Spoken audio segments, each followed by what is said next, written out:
பங்குனி உத்திரம் அன்று முருகனை ஏன் வணங்குகிறோம் தெரியுமா? பங்குனி உத்திரம் என்ற திருநாளுக்கும் முருகப் பெருமானுக்கும் இருக்கும் தொடர்பு சாதாரணமல்ல.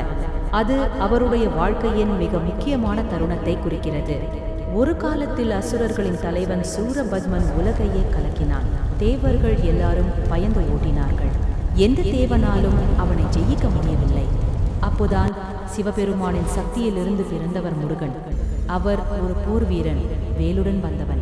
அவர் ஒரே ஒரு நோக்கம், அசுரனை அழித்து தர்மத்தை காப்பது. முருகன் பெரிய போரில் சூரபத்மனை தோற்கடித்தார். அந்த வெற்றி பிறகு தேவர்கள் எல்லாம் மகிழ்ச்சியுடன் நின்றார்கள். அவர்களின் அரசன் இந்திரன் நன்றிக்காக ஒரு பெரிய முடிவு எடுத்தான். என் மகள் தெய்வானையை உனக்கு திருமணம் செய்து வைக்க முடிவு செய்துள்ளேன். பங்குனி மாதம் உத்தரம் நட்சத்திரம், அதுவே பங்குனி உத்தரம் ஷோ அன்று தேவலோகம் முழுக்க கொண்டாட்டம். தேவர்கள், ரிஷிகள், கந்தர்கள் எல்லோரும் சேர்ந்தனர். முருகனன் தெய்வானை திருக்கல்யாணம் நடந்தது. அது சாதாரண கல்யாணம் அல்ல, தெய்வீக சக்தியும் வீரமும் சேர்ந்த நாள். முருகன் சூரனை வென்று தெய்வானையை திருமணம் செய்து தெய்வீக வாழ்க்கையின் ஒரு புதிய கட்டத்தை தொடங்கிய நாள். அதனால்தான் முருகன் கோவில்களில் இந்த நாள் மிகப்பெரிய திருவிழாவாக கொண்டாடப்படுகிறது. இதுபோல் ஆன்மீக தகவல்களுக்கு நமது பக்கத்தை ஃபாலோ செய்து வையுங்கள். நன்றி, வணக்கம்.